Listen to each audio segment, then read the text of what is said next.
সবাইকে অনেক অনেক ধন্যবাদ আমার নতুন ভিডিওটা সম্পূর্ণ দেখার জন্য অনুরোধ করছি। আর বিশেষ করে গাড়িটার সমস্যা হওয়ার জন্যই গ্যারেজ পর্যন্ত যেতে হয়েছিল। আর সেই গ্যারেজে গিয়ে প্রায় অনেক সময় আমরা অতিবাহিত করি। গাড়িটার টুকিটাকি যা ছিল সব সার্ভিসিংয়ের থেকে শুরু করে একটা মোটামুটি চেক আপ আর কি। আর যা যা ছিল সেগুলো করে নিলাম। তো বাবু ভাই অনেক কষ্ট করছিল, সারাদিনই প্রায় অনেক সময় লেগেছে। তারপরে সন্ধ্যার পর একটু নামাজের বিরতির জন্য উনি বলছিলেন। আমি বললাম যে হ্যাঁ, নামাজ পড়বেন অবশ্যই। আর সেই সাথে আমরা দেখতে দেখতে বৃষ্টিতে পড়ে গেলাম।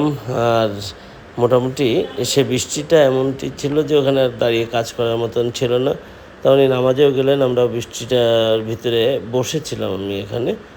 তো ওই বৃষ্টির যে হাওয়াটা লাগছিল ঠান্ডা, মানে শীতল একটা হাওয়া, মানে খুবই ভালো লাগছিল। আর এই বৃষ্টিটা অনেক সময় ধরেই হলো, মোটামুটি ভালো বৃষ্টি। তা বৃষ্টিটা আমি উপভোগ করছি, সেই সাথে কিছু সময় যেতে না যেতেই বড় বড় শিল পড়া শুরু হলো। এবং গাড়িটা ছাদের থেকে বাইরে ছিল, যেহেতু এত বড় বড় শিল, তো এই গ্যারেজের ছেলেরা খুবই চিন্তায় পড়ে গেল গ্লাসটা ভেঙে যাবে কিনা। তো সেই সঙ্গে সঙ্গে ওরা একটা প্রোটেকশনের চেষ্টা করলো এবং দিলও। বৃষ্টিতে ভিজে শিল গায়ে পড়ছিল ছেলেটার, তারপরেও দিল। খুব ভালো ছেলে।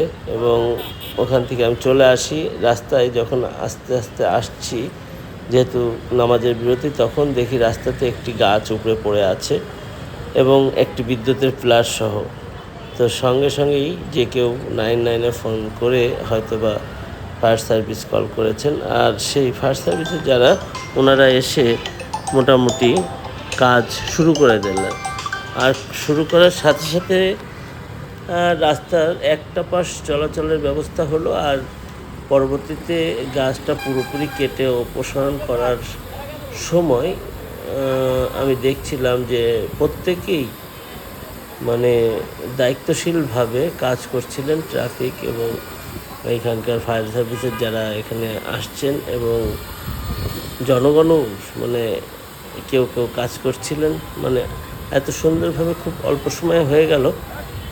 বিরাট একটা যানজট তৈরি হয়ে গেছিলো রামপুরা বাজারের এই পাশটায়। তো সেই টিভি সেন্টারের উল্টা পাশেই আর কি। তো দেখে ভালো লাগলো যে অল্প সময়ের ভিতরে এত সুন্দরভাবে আর কি গাছটা কেটে অপসারণ করলো। ধন্যবাদ সবাইকে যারা এই কাজে জড়িত ছিলেন। যদিও সবাই পেশাগত দায়িত্ব, তারপরেও এই ধরনের কাজে আমাকেও খুব উদ্বুদ্ধ করে। তো সবার জন্য অনেক অনেক ভালোবাসা এবং দোয়া রইল যারা এই কাজে নিয়োজিত ছিলেন। সুন্দরভাবে কারোর কোনো ক্ষতি ছাড়াই জিনিসগুলো করে ফেললেন এবং ভালো লাগছে। সেজন্যই ভিডিওটা করে আপনাদেরকে আবার দেখানোর চেষ্টা করছিলাম যে এ ধরনের কাজ আসলে আমরা দেখে থাকি। পরিশ্রমের এবং দায়িত্বশীলভাবে এই কর্মব্যস্ত রাস্তাটা পরিষ্কার করে ফেলার সঙ্গে সঙ্গেই ধন্যবাদ সবাইকে।